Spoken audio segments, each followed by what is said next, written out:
오는 거 아니고요. 눈에 와가 들어가가지고. 안녕하세요, 여러분. 정말 오랜만에 필로우 토크를 찍어보려고 하는데요. 사실 제가 필로우 토크를 찍을 때는 막 주제를 딱 정해놓고 얘기를 하진 않거든요. 그냥 이렇게 무작정 카메라 켜고 앉아가지고 그때그때 하고 싶은 이야기 하고, 그래서 이야기가 좀 짬뽕이 되는 경우도 많은데 오늘 주제도 딱히 없어요.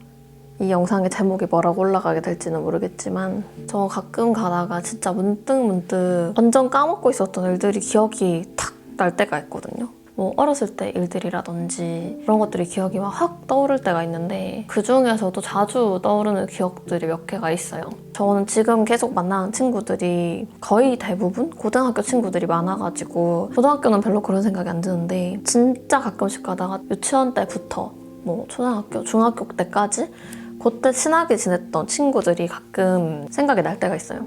여러 가지 이유들로 지금은 그렇게 연락을 많이 하는 거는 아니지만 저는 이제 되게 서운한 거나 이런 좀 화나는 거나 이런 게 있으면 말을 안 하는 편이거든요. 그러니까 이거는 정말 진짜 아니다 싶은 것들만 말을 하고 그래도 웬만큼 넘어가는 편이에요. 내가 이거를 얘기했을 때 개선의 여지가 있겠다라는 기대치가 낮기도 하고 이 사람의 너무 높은 기대를 한 게 아닐까 하는 생각이 들 때도 있고, 그리고 굳이 그렇게까지 해서 관계를 이어나가고 싶을 만큼의 관계가 아니었을 수도 있고 뭐 이런 여러 가지 이유들로 얘기를 좀 잘 안 하는 편인 것 같아요. 이제 그냥 그거는 서운한 거나 이런 것들 뿐만 아니라 그냥 제 얘기 자체를 좀 남들한테 잘 안 하는, 제가 댓글 읽기나 이런 데서도 그냥 되게 평소에 무의식적으로 얘기를 많이 하는 부분인 것 같아요. 일단 사람에 대해서 별로 기대치가 그렇게 높은 편이 아니라는 거, 저 스스로가 작정하고 기대를 안 해야지 막 이런 게 아니라 그냥 뭐 여러 가지 데이터들의 축적으로 인해서 만들어진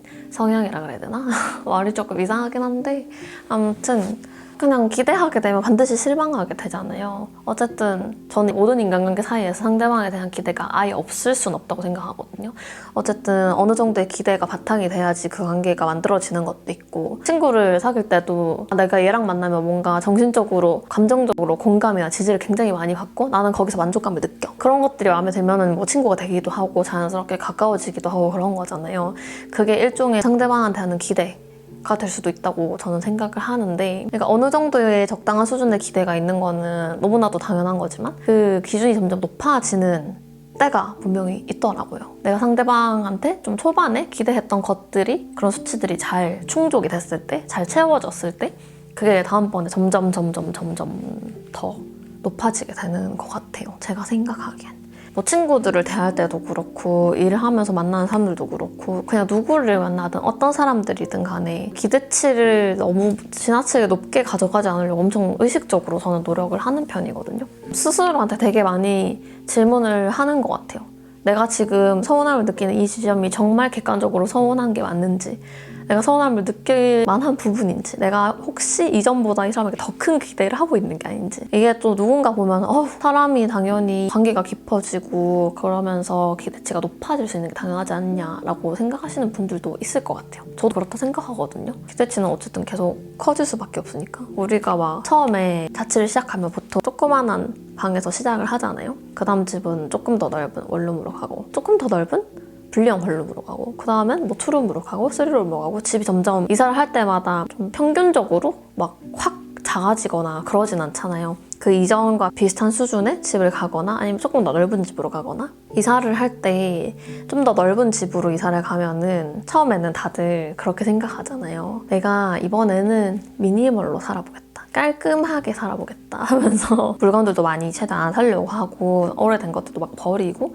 이러는데 결국에는 집이 커진 만큼 그 공간에 맞는 물건들이 다 들어오게 되더라고요. 근데 사람에 대해서 가지는 기대감도 비슷한 것 같다라는 생각을 최근에 하게 됐어요. 어쨌든 처음에 그 사람과의 어떤 관계가 시작이 될 때는 일만큼 기대를 하더라도 점점 관계가 좀 깊어지고 더 돈독해지고 가까워지고 할수록 뭔가 기대치가 3이었다가 5였다가 10이었다가 점점 커지는 그런 느낌으로 그냥 의식적으로 너무 많이 기대하지 말아야지 라고 생각하더라도 어쩔 수 없이 그 나의 기준치에 맞춰서 정말 점점 높아지는 기대치들.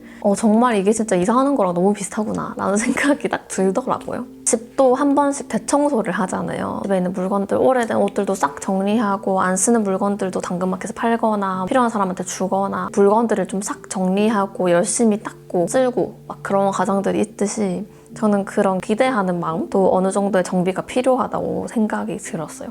사실 기대는 한없이 높아지기 마련이고 그거를 뭔가 내가 열심히 다듬지 않으면 걷잡을 수 없이 커지는 것 같아요. 기대치가 높아지면 당연히 이걸 충족하지 못했을 때 이 실망감도 굉장히 커지잖아요. 이게 갭이 커질수록. 그러면서 이제 뭔가 인간관계가 점점 파국으로 치닫는 것들도 많이 봤고 너무너무 흔하고 또 너무너무 뻔한 말이지만 막 역지사지라는 말이 괜히 있는 게 아니겠다라는 생각이 탁 들더라고요. 사람은 뭐든지 자기중심적으로 생각을 할 수밖에 없잖아요. 내가 준 게 더 많은 것 같고 내가 이렇게 해준 거에 비해서 상대방이 나한테 돌려주는 것들은 좀 적은 것 같다라고 느껴질 때 굉장히 서운하고 막 내가 이렇게까지 해줬는데 쟤는 왜 나한테 이렇게까지밖에 안 해주지?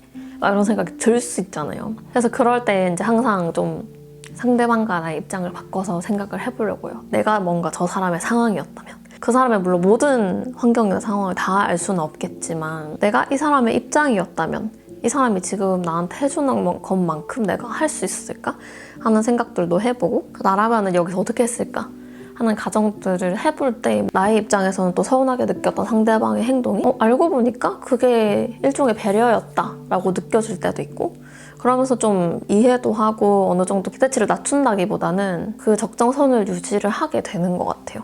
그래서 저는 이제 누군가가 저한테 제가 서운할 만한 행동을 한다거나 그거에 막 너무 막 진짜 어떻게 이럴 수 있지? 너무 실망이다. 이렇게 생각 안 하려고 해요. 일단은 1차적으로 나도 그렇게 상대방에게 어마어마한 실망감을 준 사람일 수 있고 그리고 두 번째로는 매번 기대하고 실망하고 이렇게 하는 이 모든 일련의 과정들이 너무너무 감정 소모가 크다고 느껴져가지고 저는 이제 뭐 그렇게 많이는 아니지만 그래도 진짜 가끔씩 뭐 강연 같은 거를 한다거나 이럴 때 그런 악플에 대한 질문들 되게 많이 받거든요. 마인드 컨트롤은 어떻게 하고 어떻게 그 상황을 해결하는지 근데 저는 그렇게 많이 얘기를 했던 것 같아요. 어쨌든 내가 이 악플을 보고 이거를 신경 쓰고 계속 머릿속에 새겨놔서 감정 소모를 하고 이 사람은 나를 왜 이렇게 생각할까? 나의 어떤 모습이 마음에 안 들까? 왜 이런 댓글을 남기는 거지? 이렇게 깊게 빠지다 보면은 정말 끝이 없고 거기에 들어가는 내 에너지 소비량이 너무너무 커서 그 다음으로 나아갈 힘이 없어지더라고요. 무언가에 신경을 쓰려면은 일정 정도 수준의 에너지가 반드시 필요한데 그 에너지를 좀 아껴서 좀 더 나를 위한 곳에 쓴다면 내가 훨씬 더 발전할 수 있지 않을까? 그런 것들이 정말 한 겹 쌓여서 견고한 층이 되면은 내가 조금 더 다음 스텝으로 조금 더 발전할 수 있게 도와주는 역할을 할 수 있지 않을까? 그런 생각이 어느 순간에 들었고 그때부터 그렇게 깊게 생각하지 않았던 것 같아요. 저는 하루에 쓸 수 있는 에너지의 총량이 정해져 있기 때문에 이걸 굉장히 요 안에서 효율적으로 써야 된다는 생각이 있거든요. 제가 막 엄청 외향적이고 그런 스타일이 아니라서 하루에 쓸 수 있는 에너지가 외향인들의 3분의 1 정도밖에 안 되는 것 같아요. 그래서 요것들을 열심히 써서 출근도 해야 되고 일도 해야 되고 촬영도 해야 되고 편집도 해야 되고 일상에서 마주하는 그런 스트레스들도 해결해야 되고 제가 놀고 싶은 것도 놀아야 되고 챙겨야 되는 것도 챙겨야 되고 보고 싶은 거 봐야 되고 이런 것들을 할 게 되게 많으니까 이걸 꼭꼭 눌러가지고 열심히 써야 한다라는 생각이 있는 거죠, 저한테. 모든 감정들이 되게 양면성이 있는 것 같아요. 기대랑 실망 이 두 가지 단어만 놓고 봤을 때는 기대는 뭔가 긍정적인 의미고 실망은 되게 부정적인 의미로 느껴지잖아요. 근데 그게 어떤 상황 속에 어떤 맥락 속에서 쓰여지는지 이런 것들에 따라서 그 의미가 뭔가 긍정, 부정 한쪽의 의미만 엄청 강한 감정은 없는 것 같아요. 사람이라는 존재 자체도 저는 양면적보다 훨씬 더 다면적이라고 생각을 하는데 사람 한 사람을 딱 갖다 놓으면 그 사람이 하나의 우주가 된다고 하는 것처럼 그 사람이 가지고 있는 굉장히 많은 성향이 있고 페르소나가 있듯이 감정들도 똑같은 것 같아요. 어쨌든 그 감정을 느끼고 표현하고 하는 건 전부 다 사람이기 때문에 다양할 수밖에 없다라는 생각이 들어요. 그래서 좀 그런 감정적인 측면에서도 저는 지나치게 한 가지 감정에 좀 치우치지 않으려고 혹은 매몰되지 않으려고 노력을 하는 편인 것 같고, 좋은 게 좋은 거다 해서 좋게 좋게 생각하려고 하는 것 같아요. 물론 당연히 화가 나고 막 슬프고 짜증나고 할 때도 있지만 그냥 그 상황 자체도 아유 그래 뭐 사람이 어떻게 맨날 기분 좋고 맨날 행복하게만 하겠냐. 분노도 느끼고 슬픔도 느끼고 이러는 게 오히려 더 건강하다는 표시니까. 감정이 이제 요동칠 때도 그거를 그냥 너무 부정적으로 생각하지 않으려고 하고, 감정선이 정말 평이한 상태일 때도 그거 자체를 그렇게 막 너무 감정 표현이 없나? 나쁜 건가? 라고 생각하지 않으려고 하는 것 같아요. 다른 타인이랑 관계를 맺을 때 인간관계 사이에서 가장 중요하게 작용을 하는 게 공감 능력이다. 이런 말들 되게 많이 하잖아요. 저는 좀 제가 스스로 생각했을 때 공감 능력이 엄청 뛰어난 편은 아니라고 생각이 들어가지고 그거를 되게 하나의 컴플렉스처럼 항상 갖고 있었던 것 같아요. 되게 이것 때문에 고민도 많이 했거든요. 그러니까 나는 사이코패스 막 이런 게 아니라 그냥 이제 뭔가 좀 내가 다른 사람의 감정에 공감을 하더라도 그걸 좀 표현하는 능력이 굉장히 부족하다라고 더 크게 느꼈던 것 같아요. 그래서 내가 공감 능력이 너무 부족한 건가? 그러면 사람들이랑 관계를 맺기가 정말 어렵지 않을까? 다른 사람들이 나를 이상한 사람이라 생각하지 않을까? 이런 생각들을 또 많이 했고, 그래서 이걸 조금 바꿔보려고 굉장히 고민들을 많이 했었는데, 또 이런 것 자체가 뭔가 제가 스스로 생각하기에 저한테 결여되어 있는 부분 중에 하나라고 생각이 드니까 좀 개선하기 위해서 노력을 어쨌든 아예 안 하게 되지는 않더라고요. 그것 때문에 오히려 조금 더 다른 사람들이랑 대화를 할 때 그 사람의 감정에 조금 더 귀 기울이려고 하고, 어쨌든 이 이야기의 요지는 나한테서 결여되어 있는 부분들, 내가 좀 부족하다고 생각하는 부분들이 항상 단점으로만 작용하는 건 아닌 것 같아. 저는 이제 너무너무 장점이 많고 너무 좋은 점만 있는 사람보다는 약간의 부족한 부분이 있는 사람이 좋다고 생각하거든요. 공부도 잘하고 다른 사람의 문제 해결도 잘해주고 능력도 있고 일도 잘하고 돈도 잘 벌고 인간관계도 너무너무 좋고 성격도 너무 좋고 단점이 하나도 없는 사람. 처음에는 그 사람이 되게 대단해 보이고 가까운 친구로 지내면 되게 힘이 될 것 같고 그렇게 생각이 될 수 있을 것 같은데, 만약에 내 주변에 그런 친구가 있다면 시간이 지날수록 약간의 거리감 같은 게 느껴질 것 같아요. 친구가 아니더라도 인간관계에서 좀 서로가 조금 더 발전된 관계를 가지고 더 가까워지려면 내가 부족한 부분들, 내가 좀 잘 못하는 부분들, 이런 것들을 오픈할 때 거기서 더 거리가 가까워진다라고 생각을 하는 편이라서 그런 걸 수도 있지만, 그래서 저는 누군가한테 조금 부족하더라도 모든 게 다 완벽하지 않더라도 공감대가 있고 그래서 더 친밀하게 느껴지는 사람이 되고 싶은 거예요. 예전에는 모든 사람들한테 다 나의 좋은 점만 보여주고 싶고 내가 모든 거를 다 완벽하게 해내고 싶고 막 이랬었는데, 그런 것들이 나 스스로를 되게 피곤하게 하기도 하고 주변 사람한테도 영향을 미치게 되는 것 같아서, 그래서 요즘에는 긴장을 풀고 살려고 많이 노력을 하는 것 같아요. 제가 얼마 전에 유튜브에서 재수를 마친 어떤 분이 수능을 망쳤다고 막 우는 그런 짧은 영상을 본 적이 있는데, 그 영상에서 엄청 서럽게 막 눈물을 흘리신단 말이에요. 저는 이제 그 영상을 보고 되게 여러 가지 생각들이 들었는데, 얼마나 많겠어요. 굳이 수능이 아니더라도 취직 때문에, 이직 때문에, 나의 앞날 때문에 나 뭘 먹고 살아야지? 뭐 하고 어떻게 살아가야 되지? 지금 이렇게 가는 게 맞나? 어렸을 때는 내가 지금 나이 정도가 되면 뭐라도 다 있을 줄 알았는데, 이런 것들 때문에 되게 많은 사람들이 힘들어하고 고민도 많이 하고 우울감도 많이 느끼고 그러잖아요. 여러분의 눈에는 제가 좀 어떤 식으로 비춰질지는 잘 모르겠지만 저도 사실 매분 매초 매순간 그런 고민을 하거든요. 난 나중에 어떤 일을 하고 어떻게 살아야 될까, 그런 고민을 하고 지금 내가 가는 이 길이 맞나, 지금 내가 이런 선택을 하는 게 맞나 하는 순간들도 분명히 존재했었고, 그래서 그것 때문에 되게 막 기분 안 좋아지기도 하고 막 축 처지기도 하고 한동안 그런 고민들이 많아가지고 좀 힘들었던 적도 있고 그랬었거든요. 저는 이게 뭔가 내가 앞으로 갈 명확한 방향이 그려진다거나 명확한 해결책이 딱 눈에 보인다거나 그러면은 이런 감정들이 해소가 될 줄 알았는데, 생각보다 그럴 가능성이 그렇게 높지 않고 오히려 이제 내가 정말 멀게 느꼈던 사람, 그런 사람들도 결국에 나랑 똑같은 고민을 하고 산다라는 거를 알았을 때 그게 되게 큰 위안이 되더라고요. 저는 고등학생 때부터 집에서 고향에서 멀리 떨어져서 거의 혼자 생활을 했고, 대학교에 들어가고 나서 얼마 안 된 순간부터 일을 바로 시작을 했기 때문에 사실 성인이 되고 나서부터 일을 쉰 적이 없거든요. 물론 그렇게 오래되지 않았기 때문에 당연한 소리일 수도 있겠지만 저는 고향이 지방이라 가지고 어렸을 때부터 내가 반드시 서울에 올라가야겠다. 내가 진짜 서울에 가서 진짜 열심히 살아서 잘 살고 싶다 라는 생각을 강력하게 하고 서울의 꿈을 안고 상경을 했기 때문에 그래서 항상 그런 생존에 대한 불안함, 강박 같은 것도 있었고 어떻게든 내가 내 한 몸 건사할 정도는 해야 된다라는 그런 게 있어가지고 늘 그런 생각을 했던 것 같아요. 나는 서울에서 버티지 못하면 서울에 집도 없고 가족도 없고 아는 사람이 없으니까 바로 지방으로 내려가야 되는데 그게 정말 싫었거든요. 저조차도 인지하지 못한 그런 조바심들이 있었던 것 같아요.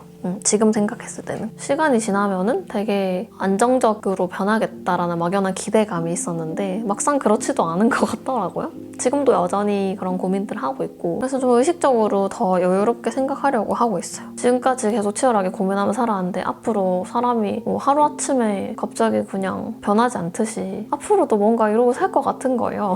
아, 이 고민은 죽을 때까지 평생 해야 되는 고민이다 라고 생각하고 여유를 가지고 살려고. 사람이 마음에 여유가 없으니까 원래 보였던 것들이 안 보이는 순간들도 있고 놓치는 부분들이 되게 많아지는 것 같다라는 생각이 들어가지고 그런 얘기 하잖아요. 다이어트는 평생의 숙제라고. 그 말이 엄청 많이 알려져 있고 사람들이 이런 얘기를 하면서도 이제 좀 단기간에 뭔가 효과가 눈에 확 보이지 않으면은 되게 좀 불안해하고 조바심 내고 그러잖아요. 뭐 다이어트는 아니지만 앞으로 똑같겠다.